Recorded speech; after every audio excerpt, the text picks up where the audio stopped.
Bom dia. Acho que eu tô um pouco torta, né? Acho que o meu celular tá torto. Deixa eu ver.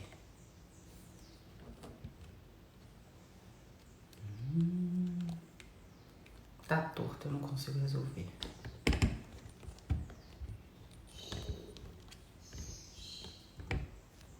Vai ficar torto mesmo, gente. Bem, tomara que fique salvo essa live. Vamos ver. Agora eu fiz todas as alterações necessárias aqui. Tava em conta pessoal, agora eu passei para conta comercial, coloquei para salvar a live itens arquivados. Então espero que dê tudo certo. Mas se começar, tipo, em 1 hora vai cair, eu salvo a live, daí a gente abre outra. Combinado? Ó, seguinte, pensei o seguinte. Não adianta eu passar para a próxima aula se o pessoal não assistir essa de hoje. Essa de hoje é uma aula importante, que foi a última aula que eu dei e que não ficou salva. Então quem já assistiu, me desculpem, eu vou repetir a aula. Obviamente a aula nunca é igual, é assim mesmo. Então não vai ser a mesma aula, vai ser o mesmo tema, mas certamente não vai ser a mesma aula. Algumas coisas, obviamente, vão ser iguais. Mas então é isso. Eu pensei de eu dar novamente essa aula. Eu tentei dar essa aula em outro momento da minha semana, mas isso é impossível. Eu não consegui. Tentei de várias maneiras. Ontem, inclusive, tentei fazer isso, mas fui fazer minha unha, fui até muito tarde. Impossível. Impossível esse é o horário. E é isso. Como eu normalmente dou uma outra aula na quarta-feira a cada 15 dias, então normalmente na quarta-feira de manhã eu tenho esse horário mais ou menos livre, porque eu sempre substituo por outra coisa, mas enfim. Então eu vou dar novamente a aula que se perdeu, tá? Então é isso. Quem quiser assistir de novo, obviamente muito bem-vindo, né? Mas só para avisar que vai ser a mesma aula, tá bem? Então vamos lá. Na aula anterior a essa, que não foi a última, mas na aula anterior a essa, a gente falou sobre a criação, né? A gente falou sobre a criação do mundo, falamos sobre a criação do homem, né? E hoje a gente vai falar especificamente sobre o homem. Deixa eu tirar aqui os comentários, não fico olhando os comentários de vocês, não consigo me concentrar. A gente vai falar especificamente sobre a criação do homem, né? A gente falou na aula anterior que o homem é o cume da criação, né? Então não há comparação entre todas as coisas criadas e o homem, né? Então o homem é o ser que foi criado à imagem e semelhança de Deus. Ele é o único ser que consegue de fato se relacionar com ele, né? Por mais que a gente ame os animais, os animais não conseguem se relacionar com Deus como nós nos relacionamos, né? E não foram feitos à imagem e semelhança de Deus como nós fomos criados. Então, a dignidade de um animal e de um ser humano é diversa, né? É diferente. O ser humano tem muito mais dignidade do que os animais.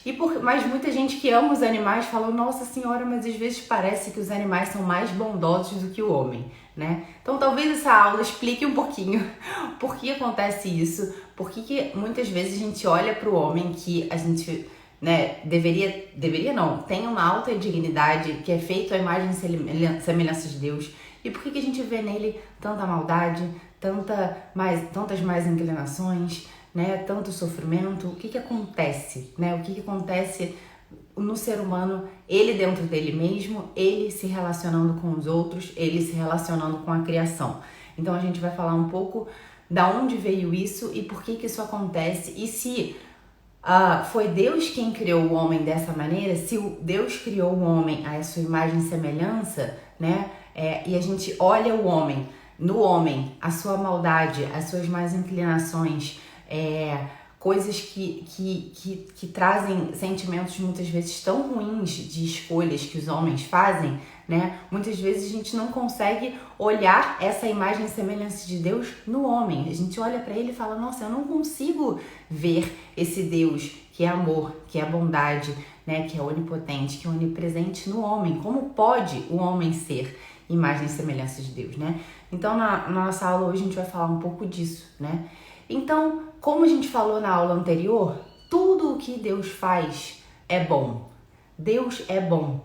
Não há um Deus bom que criou coisas boas e um Deus mau que criou coisas más, né? As coisas más que existem no homem são consequência do uso inadequado da liberdade do homem, né? Da liberdade dos anjos, que a gente vai ver um pouquinho, e da liberdade do homem, né?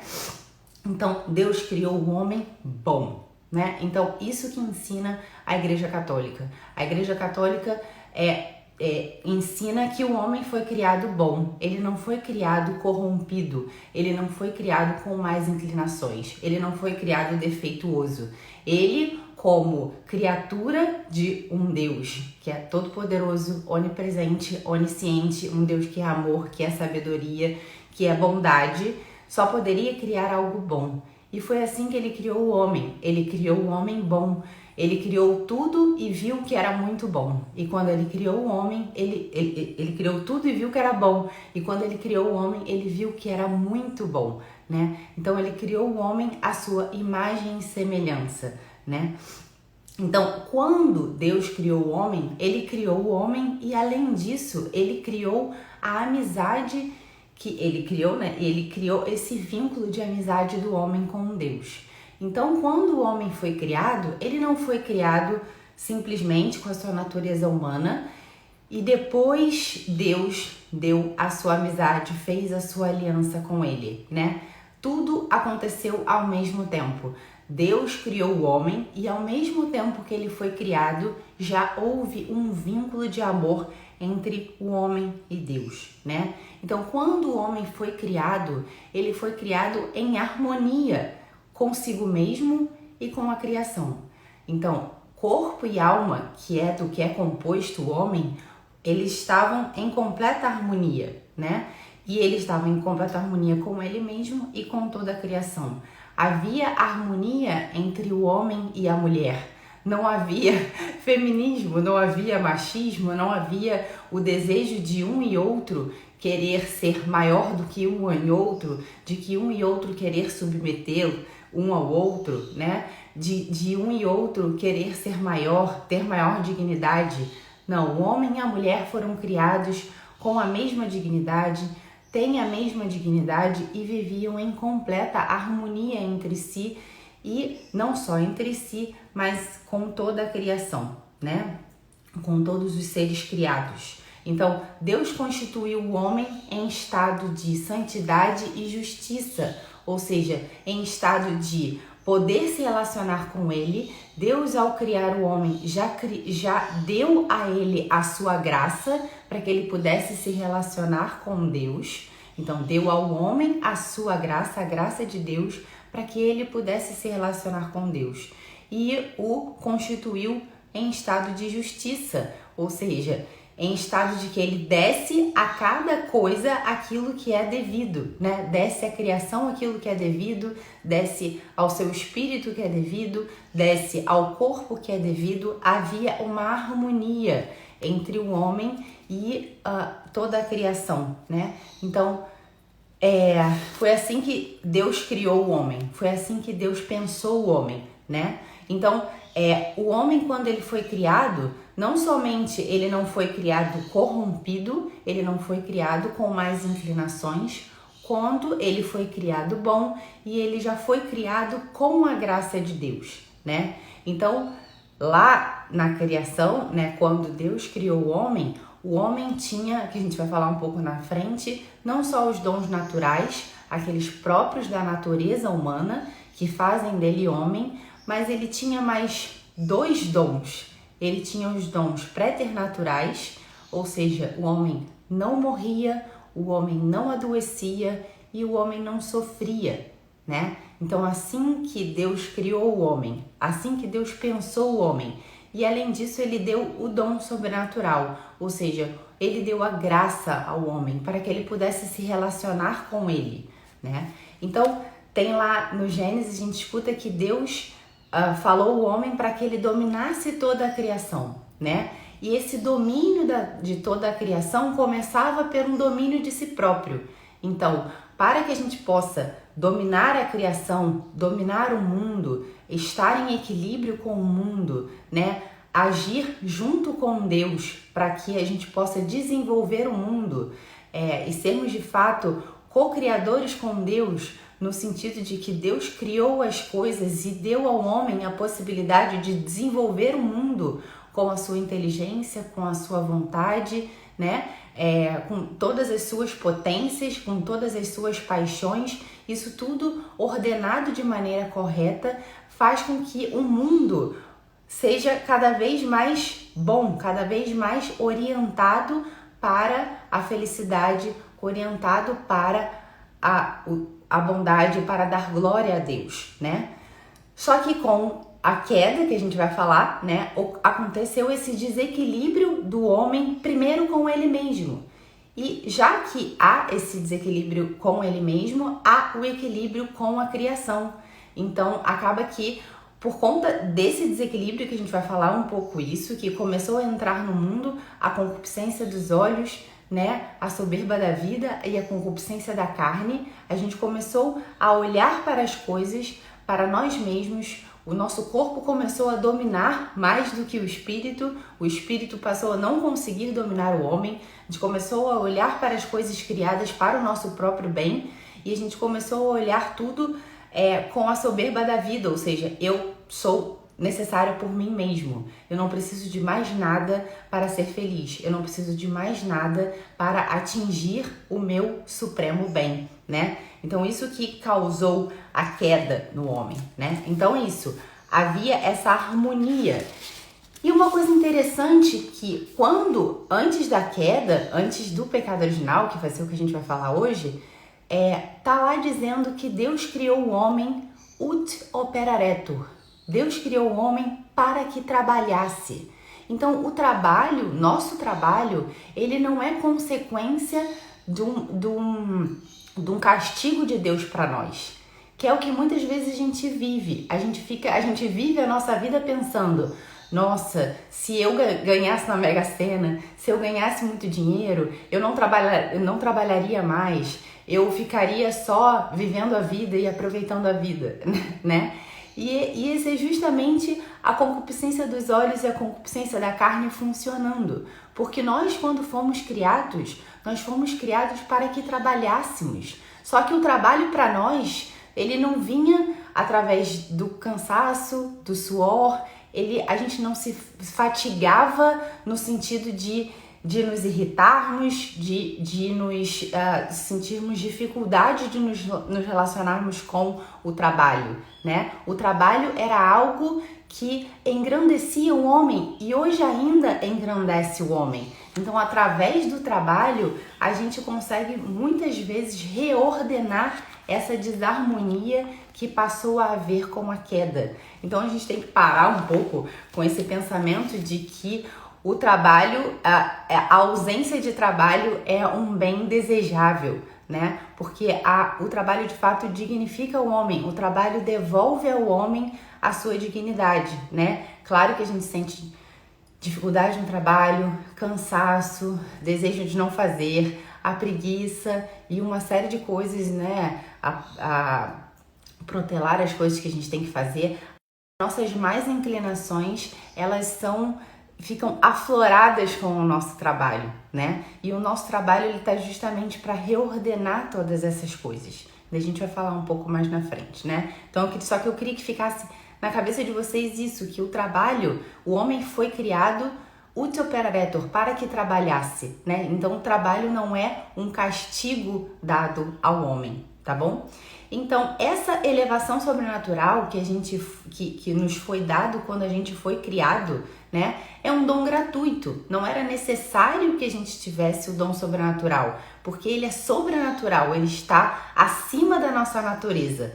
Então, a gente tem a natureza humana. Então, para que a gente seja homem, basta a gente ter a nossa natureza humana. Só que, além disso, Deus nos deu outros dons, os dons preternaturais e o dom sobrenatural, que é o dom da graça, né? Que a gente não consegue alcançar com as nossas forças, que foi o que aconteceu ao longo da história, que foi o que fez com que o pecado original acontecesse, que é o que acontece na nossa vida muitas vezes, que a gente acha que a gente pode chegar à nossa elevação espiritual, a nossa felicidade apenas pelas nossas forças, que a gente não precisa da graça de Deus, que a gente não precisa de nada externo para que a gente possa ser de fato o homem, né? Que a gente não precisa desse dom sobrenatural, que apenas com as nossas forças a gente consegue, né? E esse relacionarmos com Deus, essa elevação para a qual a gente foi chamado desde o início e que isso está inscrito no nosso coração, no nosso coração está inscrito a chamada para coisas muito grandes. E é por isso que muitas coisas nos enchem os olhos, porque a gente foi chamado a coisas grandes. Quando a gente foi criado livre. E a gente foi criado para que a gente pudesse usar a nossa liberdade para o nosso próprio bem, para que a gente pudesse dar glória a Deus e se relacionar com o divino, né? Então a gente é chamado a isso, a nos relacionarmos com o divino. E esse comichão que a gente tem, né? E que acontece e que está presente ao longo de toda a história, e é por isso que existe a religiosidade. Então o homem está sempre em busca de algo a mais, de algo que preencha o sentido da sua vida, que preencha o sentido da sua existência, que dê orientação a todas as coisas que ele faz, que dê orientação ao seu trabalho, que dê orientação à sua família, que dê orientação aos seus mais nobres desejos. E é justamente isso que está presente em todo homem, né? E quando o homem não tem isso, ele fala, bem, falta alguma coisa. Tem alguma coisa que me falta e eu não sei exatamente o que é. E é isso que o homem procura o tempo inteiro. E é justamente disso que se vale as tentações para que a gente possa cair nelas. Porque isso está dentro de nós e a gente está à procura disso o tempo inteiro. E a gente acaba procurando em coisas erradas preencher esse vazio, preencher esse desejo que está no nosso coração, que é o desejo de fato, no fim a gente sabe, que é o desejo de nos relacionarmos com o divino, né? Que a gente recebeu esse dom da graça sobrenatural já no início. Então a gente no início estava totalmente preenchido com tudo isso, né? Não nos faltava nada, né? Então, o que acontece, por isso que a gente diz nessa aula que a gente vai dar aula sobre a queda, porque a gente estava num estado sobrenatural, ou seja, além da nossa natureza. E com a queda, a gente perde o sobrenatural e a gente cai para a nossa natureza humana novamente, sem ter o sobrenatural. Então, quando a gente não tem a graça de Deus, quando a gente não pode se relacionar com Ele, a gente saiu da possibilidade do sobrenatural, a gente caiu de nível, a gente passou a ter somente a natureza humana. E nos será devolvido esse sobrenatural quando a gente é batizado, quando a gente se confessa. Daí a gente vai conversar um pouco disso mais pra frente, né? Então eu queria que ficasse muito claro que o fim do homem, desde o início da criação, o fim do homem, a finalidade do homem é Deus. A finalidade do homem é se relacionar com Ele, né? E daí o que aconteceu foi que o homem se utilizou da sua liberdade, que nós fomos criados livres, porque a gente só é capaz de amar de verdade quando a gente ama livremente, né? Então a gente só é capaz de amar de todo o coração, de toda a nossa alma, com todo o nosso entendimento, se a gente faz isso de maneira livre. Quando a gente faz, a gente ama, se isso fosse possível, quando a gente é obrigado a fazer as coisas, a gente não faz isso de maneira plena. A gente faz isso de maneira obrigada, a gente faz isso de maneira diminuída, baixa, né? E por isso mesmo que é absurdo dizer que a igreja quer obrigar os seus fiéis a fazerem as coisas, né? E por isso mesmo que é triste ver um católico achar que estar na igreja e se relacionar com Deus é uma série de obrigações, é uma série de coisas que eu não posso fazer, né? E se relacionar com Deus não é negar-se. Negar-se no sentido ruim da palavra. Se relacionar com Deus é uma afirmação gozosa, é um desejo real e livre e responsável de corresponder a esse amor de alguém que eu sei que me ama e que me amou primeiro e imensamente, né? Então, Deus não quer que a gente o ame obrigado. Ele não quer que a gente entre na igreja, que a gente frequente os sacramentos, que a gente vá à missa ao domingo de maneira obrigada. Isso é um amor muito pequeno. Outro dia aconteceu com uma amiga minha que está descobrindo a fé e que está descobrindo se relacionar com Deus.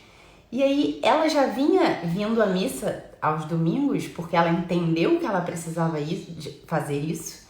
E teve um dia que ela foi à missa e ela conseguiu ver a maravilha que era a Santa Missa. Ela conseguiu ver o quão encantadora era a Santa Missa, o quão Deus estava de fato ali dando a vida por ela, quanto Ele a amava pessoalmente e o quanto Ele cuidava dela.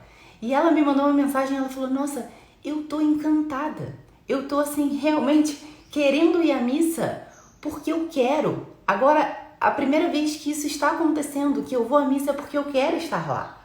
Eu não tô indo à missa porque me obrigaram, porque me disseram. Eu tô ali porque eu quero. Eu tô ali totalmente livre, né? Isso é um amor verdadeiro. E isso a preencheu de uma maneira que ela falou, eu não sou capaz de dizer para você o que se passa no meu coração. Eu não sou capaz de dizer para você o quão eu estou agradecida por todas essas coisas estarem acontecendo na minha vida, que eu achei que eu nunca fosse ser capaz. E muitas vezes esse desejo, esse encantamento tira lágrimas das pessoas, porque de fato a gente se emociona com o sobrenatural, a gente se emociona ao tocar em coisas que a nossa natureza não é capaz de chegar sozinha, né? Enfim, então o que acontece é que Deus de fato nos criou livres, né? E Deus nos deu a liberdade para escolher de fato obedecê-lo ou não. Então ninguém é obrigado a obedecer às leis de Deus, ninguém é obrigado a fazer nada, ninguém é obrigado de fato a ir à missa, ninguém é obrigado a se casar e estar casado a vida inteira, ninguém é obrigado a educar bem os seus filhos, ninguém é obrigado a se relacionar com Deus, enfim, pedir perdão dos seus pecados, ninguém é obrigado a fazer nada disso. As pessoas fazem isso por livre e espontânea vontade, que querem fazer. Claro que muitas vezes a gente faz um pouco porque a gente confia na pessoa que está diante de nós e está dizendo que esse é o caminho, né? E aí a gente fala, bem, eu tô vendo que essa pessoa tá nesse caminho, que essa pessoa tem esses frutos e eu quero isso pra mim. Eu ainda não tô conseguindo entender completamente como que isso se encaixa na minha vida, eu não tô conseguindo entender completamente cada uma dessas coisas, mas eu vou fazer porque me disseram que esse é o caminho. E daí, à medida que a pessoa vai fazendo, as coisas vão se abrindo na cabeça dela e ela começa de fato a saborear todas as coisas que estão se passando, né? Então o natural, ele desde o princípio então, a natureza humana desde o princípio então, ela foi orientada ao sobrenatural, né? Então desde o início nós fomos criados orientados ao sobrenatural. E o sobrenatural, quando ele entra no humano, quando ele entra na natureza humana, ele aperfeiçoa o humano sem anular o humano. Então, quando a vida da graça, a vida sobrenatural entra na nossa vida, isso não tira a nossa liberdade, né? Então, eu gosto muito de fazer eu acho que eu já fiz isso aqui em alguma das aulas, né? Essa analogia entre a graça, né, e a dança de salão, né? Que quando o homem e a mulher estão dançando, a mulher ela precisa, não sei se vocês já fizeram, eu já fiz e é bastante gostoso dançar dança de salão. E quando a mulher ela precisa saber os passos da dança de salão, mas quem orienta a dança, cada um dos passos que será feito um após o outro, é o homem com a sua condução, né? Então mais ou menos assim funciona a graça sobrenatural? A gente precisa estar humanamente disposto. A nossa natureza humana, ela precisa estar saudável, ela precisa estar tentando agir de acordo com o que a graça deseja, de acordo com o que Deus espera de nós. E daí a graça vai orientando, e não só orientando, mas potencializando tudo aquilo que humanamente a gente não conseguiria. E por isso muitas vezes a gente vê uma pessoa que vive na vida da graça, vive na vida do sobrenatural, né? E a gente fala, nossa, como essa pessoa é capaz de fazer essas coisas, né? Como ela é capaz de agir dessa maneira, com essa grandeza de coração? Justamente porque o humano está sendo aperfeiçoado pelo sobrenatural, né? E aí a gente começa a ver coisas que humanamente seriam impossíveis, né? Então, quando a gente vê pessoas no campo de concentração diante de todas aquelas atrocidades que estão acontecendo e consegue se manter com fé, com esperança, com o coração humanamente saudável, conseguem perdoar pessoas que fizeram tanto mal a cada uma delas, né? Que enfim, outro dia eu tava vendo a história de uma santa que, nossa, ela foi, enfim, violentada das mais diversas formas. E quando ela conheceu a Cristo, ela foi capaz de perdoar aquelas pessoas por todo o mal que elas fizeram. E a gente fala, bem, humanamente isso não é possível, né? É necessário uma grandeza de coração tal que a gente não consegue ver isso nos seres humanos, né? É algo, de fato, além da nossa natureza, sobrenatural, que está além da nossa natureza e que ganha potências, potencializa tudo aquilo que a gente tem de germe, de bondade no nosso coração, né? Então isso, eu falei, né, dos dons naturais que a gente tinha, os préternaturais e os sobrenaturais, né? Então esses dons préternaturais, que, como eu falei, né, o dom da imortalidade, o dom da impassibilidade, ou seja, a isenção da dor, e o domínio da concupiscência, ou seja, a integridade, né? Ou seja, a gente conseguir dominar a concupiscência dos olhos, a concupiscência da carne e a soberba da vida, né? Então, de fato, a concupiscência da carne é o que submete a gente se submeter aos nossos prazeres sensitivos, né? A bebida, a comida, ao sexo e a tantas outras outros sentidos que a gente acaba submetendo o nosso espírito a isso, né? A concupiscência da carne, a concupiscência dos olhos é a cobiça pelos prazeres terrenos, ou seja, a gente olhar as coisas da terra e ficar com os olhos presos nisso, sem conseguir olhar além do que os nossos olhos conseguem ver, né? E a soberba da vida é essa autoafirmação, né, contra os imperativos da razão. Então, muitas vezes a razão fala contra algumas coisas e a gente vai contra isso porque a gente está cheio de nós mesmos. A gente é capaz, a gente deseja alcançar a plenitude, a felicidade com as nossas próprias forças, né? Então, é isso. Então, o que acontece? Com o pecado original, como eu falei, né? Deus nos criou livres e é necessário um amor autêntico. Para que um amor seja autêntico, é necessário liberdade. E foi assim que Deus nos criou, né? E Ele colocou para que Ele colocasse a nossa liberdade à prova, porque senão a gente não seria livre, Ele colocou uma condição. Olha, vocês podem fazer de tudo que está no paraíso, vocês podem usufruir de tudo, menos dessa árvore, que é a árvore do bem e do mal. Se vocês comerem dessa árvore do bem e do mal, vocês vão morrer, né? Samia, de fato existiu Adão e Eva com esses nomes, né? De fato, foi uma árvore mesmo, foi uma maçã, foi uma serpente. Bem, isso tudo é uma coisa simbólica do Gênesis, que não importa se necessariamente foi assim, mas ele conta uma história de fato que foi uma história real. Aconteceu de fato esse momento em que o homem e a mulher foram criados, e eles foram criados em harmonia, e eles foram criados em santidade e justiça, e eles foram criados em harmonia com Deus, com eles mesmos e com a criação. Isso tudo era assim. Em um determinado momento isso passou de ser, deixou de ser, né? Se foi com essa alegoria que explica o Gênesis, não importa se foi assim ou não, né? O que importa é que isso de fato foi algo, um fato histórico que de fato aconteceu e que teve um momento em que teve essa inclinação, em que teve essa virada de chave do homem, né? Então é isso que importa. Então Deus colocou esse mandamento divino: vocês estão proibidos de comer dessa árvore. Então essa proibição permitia que Adão e Eva usassem a sua liberdade, usassem da sua liberdade e fossem, confiassem em Deus de que eles não de fato poderiam fazer aquilo, porque senão eles iam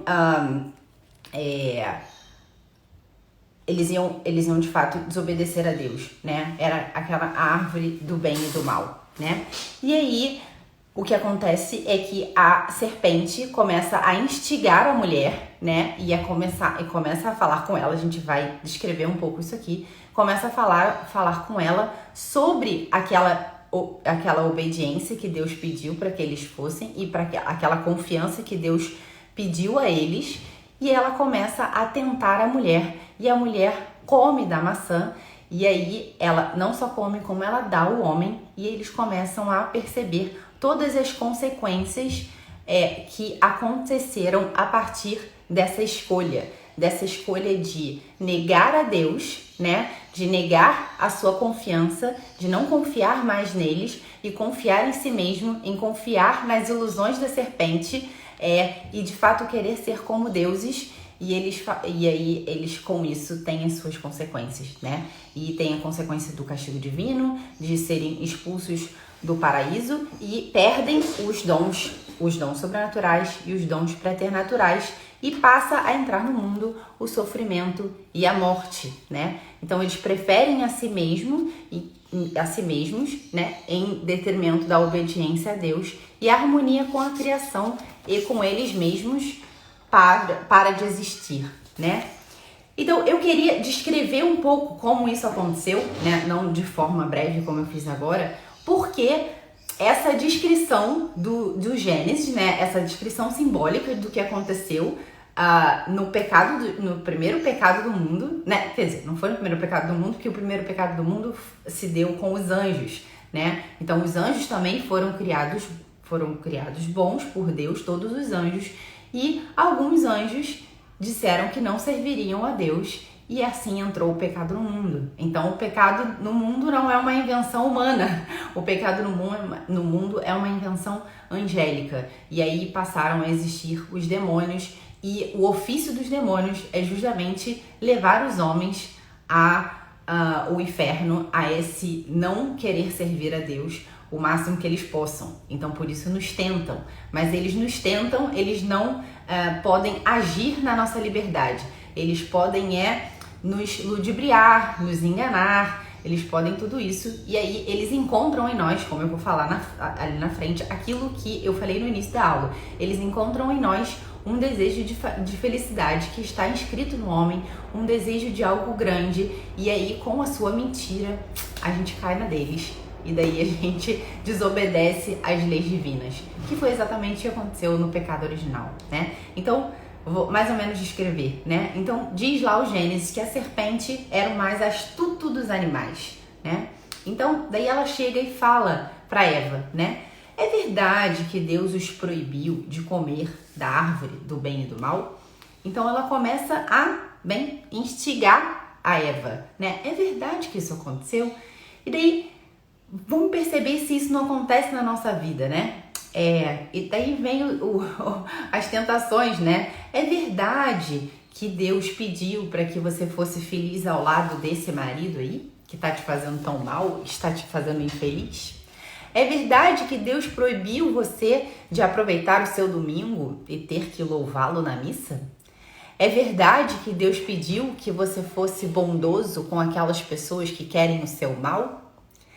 É verdade que Deus está pedindo para que você tenha uma vida entregue à educação dos seus filhos e que você pense na educação dos seus filhos mais neles e no seu marido do que em você mesma?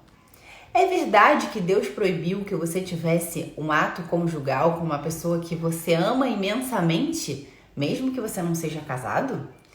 É verdade que Deus pediu para que você confessasse os seus pecados a um pecador, a um homem que é um sacerdote tão pecador quanto você? É verdade que a igreja pediu para que você seguisse a igreja que é feita de homens e que tem tantos escândalos? É verdade? Então, aí estão as nossas tentações. E aí, é exatamente isso que o demônio faz. Ele ronda a dúvida na nossa alma. Será? Será que essa orientação divina, essa orientação que vem da igreja, de fato vai me trazer felicidade? Não parece. Não parece. Muitas vezes parece que essas orientações são orientações muito difíceis, né? Bem, parece que a árvore do bem e do mal, ela é muito apetitosa, né? Parece, e daí depois a serpente vai continuar, que se eu comer da árvore do bem e do mal, eu vou conhecer o bem e o mal. Eu vou ser capaz de controlar a minha vida, né?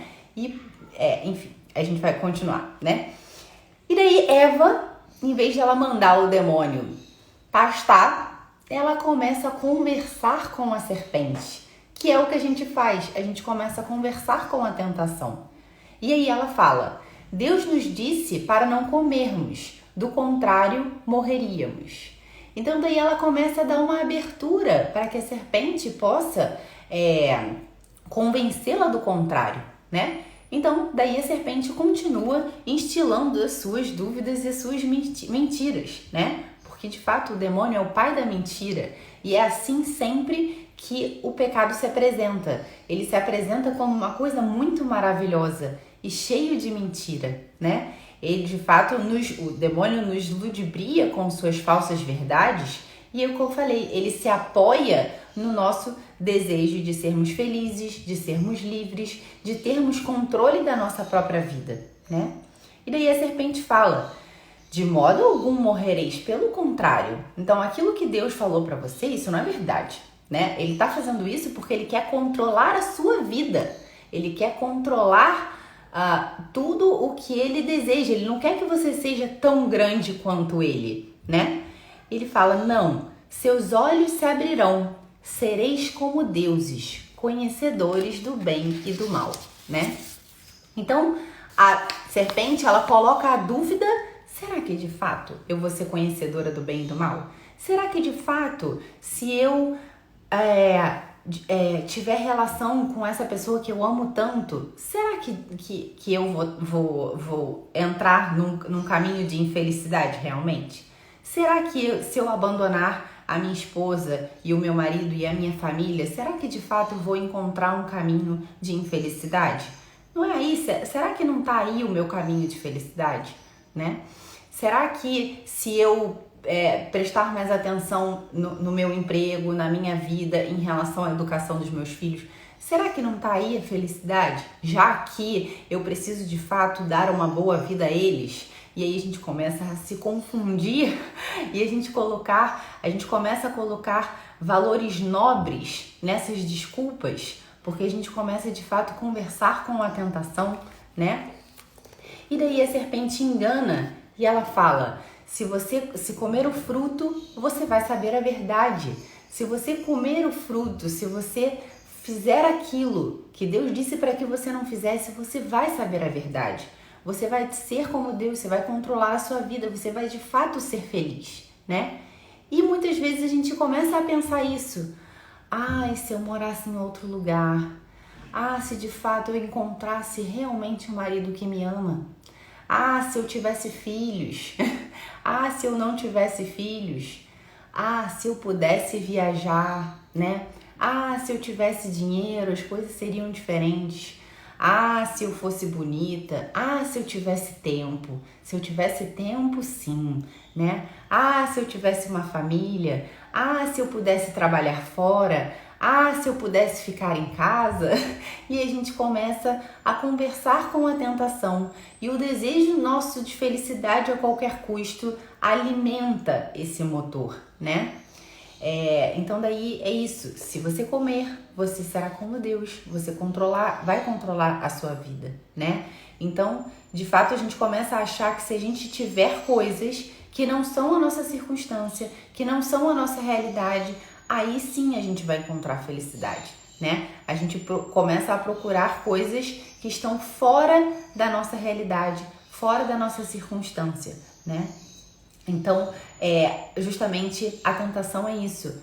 Faz o que você quer, porque no final das contas, Deus é amor, Deus quer a sua felicidade, Deus quer que você seja feliz. Então, se você tá vendo que a felicidade tá aí, vai com tudo. Você pode com as suas próprias forças alcançar a felicidade que você tanto deseja, né? Então, há de fato algo escondido que Deus não quer que você saiba para que Ele possa te controlar. E é essa a tentação do demônio, é isso que ele faz com Eva, né? Deus não quer que você coma da árvore do bem e do mal, porque Ele quer te controlar. Ele não quer que você seja tão grande quanto Ele. Ele não quer que você conheça o bem e o mal. Ele quer te manter aqui, desse ladinho, quietinho. Ele quer te controlar. Ele quer que você se utilize do ópio do povo, como as pessoas diziam, né? Então, o pecado começa a parecer algo bom, né? E às vezes o pecado começa a parecer algo razoável. Nossa, né?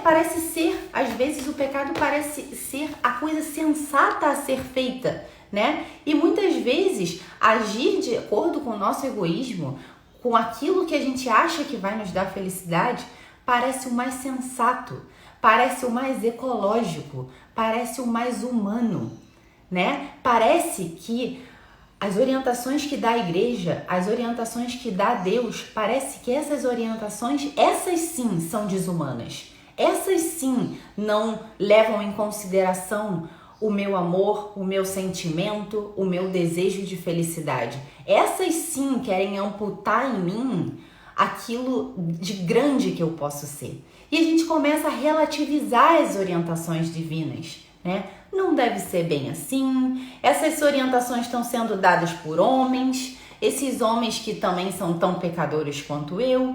Isso, no final das contas, não está na Bíblia, né? Eu começo a interpretar a palavra de Deus e a Bíblia de acordo com o que eu quero.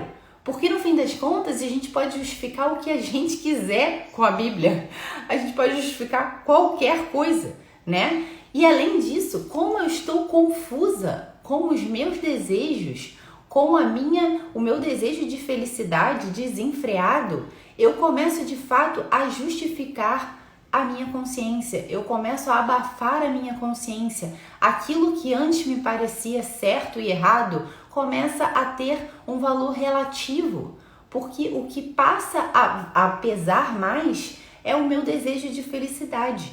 E é disso que se vale a nossa própria tentação, a tentação que o demônio faz a nós, é a tentação do mundo, né? E a gente esquece que Deus não nos chamou a uma vida fácil, Deus nos chamou a uma vida grande. Então Deus não nos chama a fazer aquilo que nos apetece simplesmente. A gente vai ver um pouco mais pra frente que nem sempre aquilo que me apetece é de fato o melhor para mim, justamente por conta do pecado original, né? E aí a gente começa a querer, enfim, agir de acordo com só os nossos sentimentos, e a gente esquece que por conta do pecado original, aquela harmonia que existia antes, ela não está mais presente. Não há mais harmonia entre corpo e alma, não há mais harmonia entre eu e a criação, né? Então, e aí começa que a mulher viu que era bom.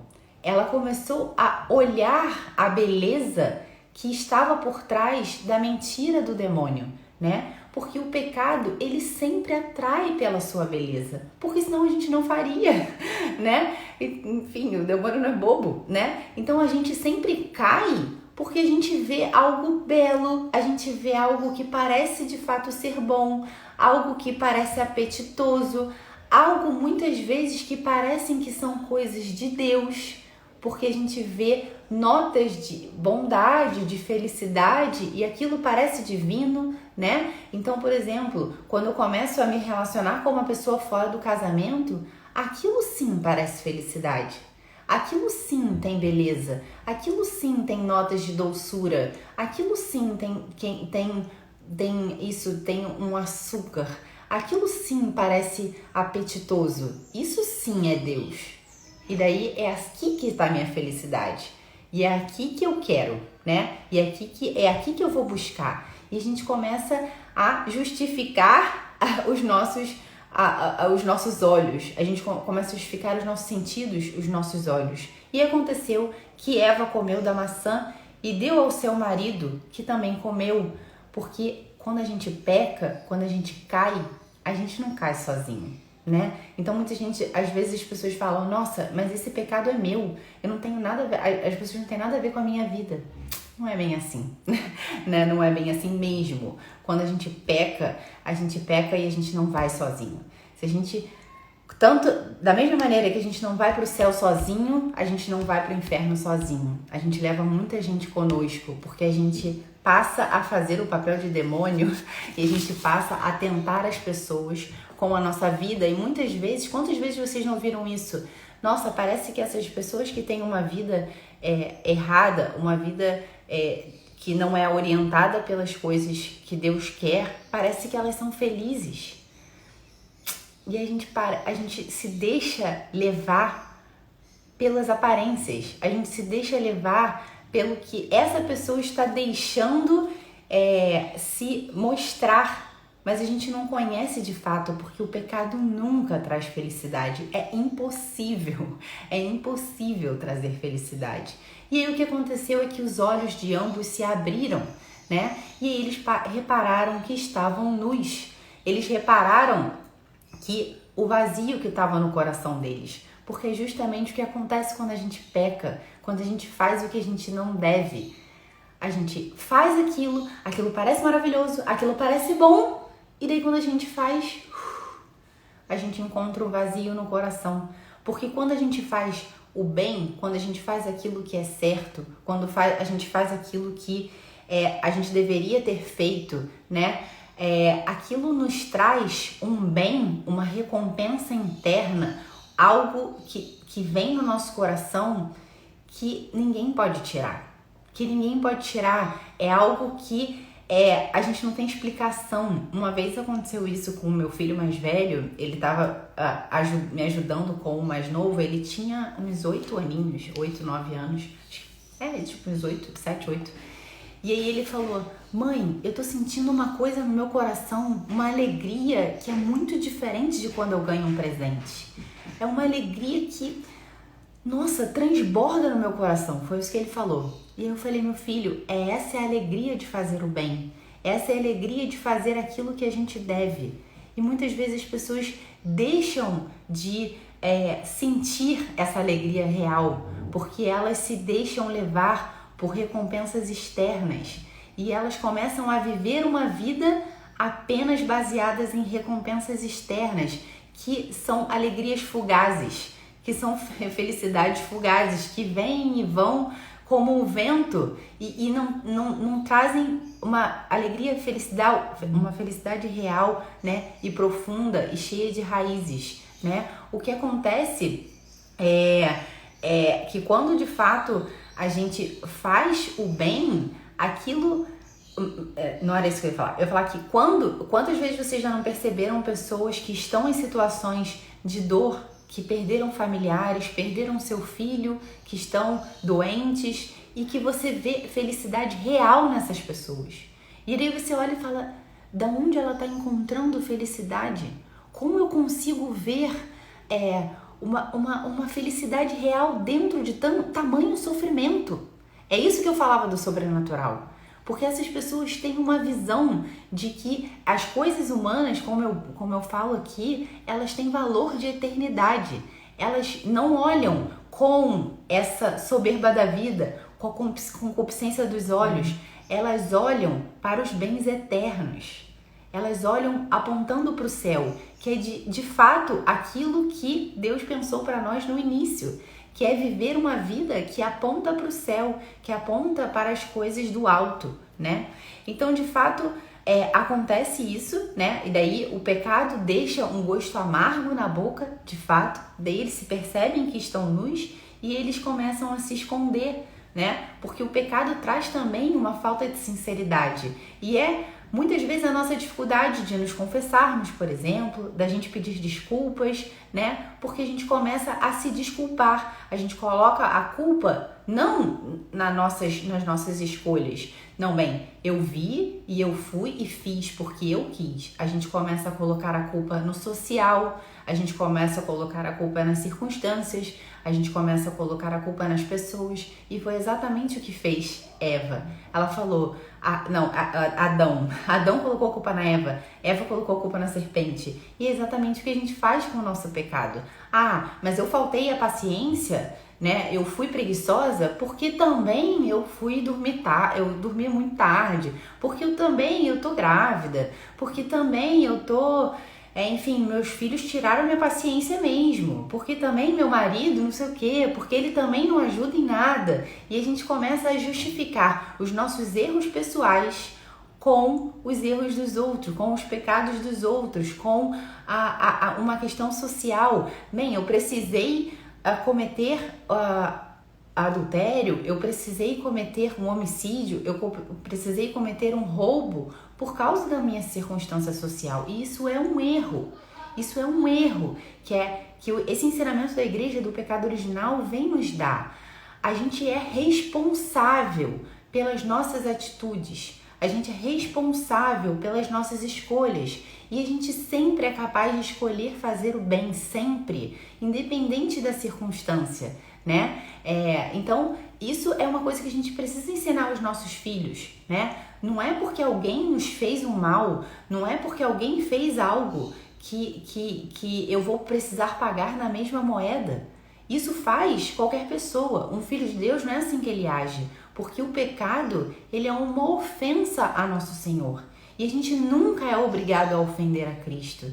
Então, nenhuma pessoa, porque o meu marido é isso, aquilo, não sei o quê, então eu fui obrigada a cometer um adultério, né? Ou então, já que o meu marido faz isso tudo, eu tenho o álibi de fazer algo contra ele. Não é assim, né? Não é assim. A gente é responsável livremente pelos nossos atos e exatamente isso que o demônio quer, que a gente perca o sentido do pecado, perca o sentido da ofensa, porque se isso se perde o valor de Cristo ter morrido na cruz.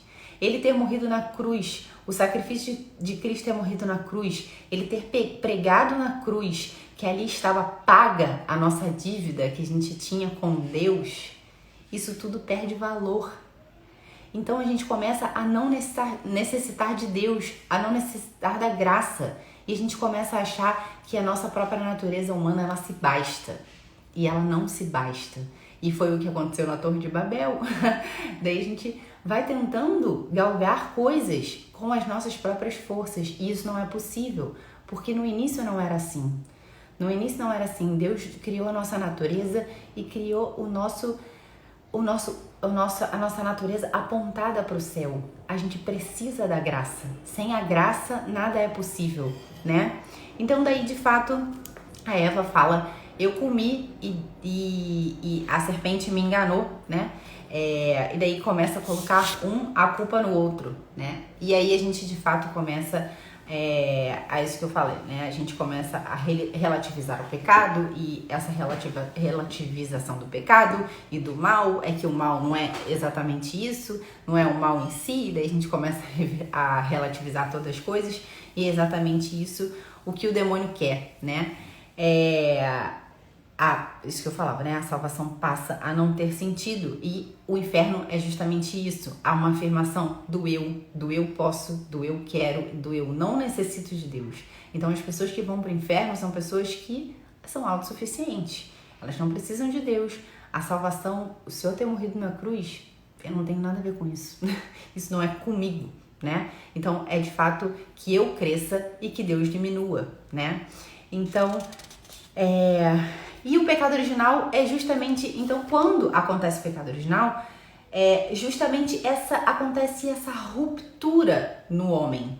Ele começa e a gente vê isso na Sagrada Escritura, a gente começa a ver as consequências do pecado original, a ele pensar totalmente em si, começa a aparecer então, isso que a gente falava, né, da concupiscência da carne, a soberba, a gula, a inveja, a luxúria, a preguiça, todos os pecados capitais, e a nossa inclinação ao mal, ela passa a existir em nós, né? A gente passa a não ter mais essa harmonia que a gente tinha no início. Essa harmonia do início, ela se quebra. Tanto a harmonia conosco, quanto a harmonia com o nosso próximo, quanto a harmonia com a criação. Então, saber dessa realidade, que a gente não tem uma natureza pura, nem nós, nem os nossos filhos. Os nossos filhos, quando nascem, eles não têm uma natureza pura. Eles têm uma inclinação como nós. Eles não cometem pecado porque eles ainda não têm razão e consciência, mas a inclinação ao mal está lá. Basta a gente ver, basta a gente enxergar uma criança, basta a gente ver o quanto ela está voltada para ela mesma e que ela deseja preservar a ela mesma, né? E isso é próprio das crianças e isso é próprio de todos nós. Então, as consequências do pecado original, elas estão lá, né? Elas estão em todas nós. Basta a gente perceber que quantas vezes a gente quer fazer algo bom e a gente não consegue fazer. A gente muitas vezes quer evitar o mal e a gente não consegue fazer, né? Porque a gente tem uma inclinação para o mal. Só que a nossa natureza não está totalmente corrompida. Isso, a igreja não acredita nisso, que a nossa natureza está totalmente corrompida. A nossa natureza está decaída. A gente está com uma dificuldade, sim, de ver o bem. A gente tem dificuldade, sim, de fazer o bem. A gente tem uma facilidade de se inclinar para o mal. A gente tem uma facilidade de voltarmos a nós mesmos, de sermos egoístas, de sermos invejosos. E isso não pode nos assustar, né? Isso é uma das consequências da gente saber dessa realidade do pecado original, né? Que essa realidade do pecado original, ela foi firmada num concílio, como eu sempre falo, né? Os concílios acontecem porque começam a haver coisas contrárias à fé, né? Então, por um lado, o que se tinha? Se dizia que a natureza humana é totalmente boa, que ela é muito boa e que ela foi criada, que ela não tem problemas nenhum e que esse naturalismo. Então vamos deixar que o homem haja porque tudo o que vem dele, de dentro dele, é bom, né? Então, por um lado isso. E por um outro lado, dizer que a nossa natureza é totalmente corrompida, que a gente não pode fazer nada por mérito próprio, que a nossa natureza está totalmente decaída. Gente, eu vou parar a live, pelo amor de Deus. Só ela vai parar, eu vou parar e daí volto, tá bem? Ai, seja o que Deus quiser.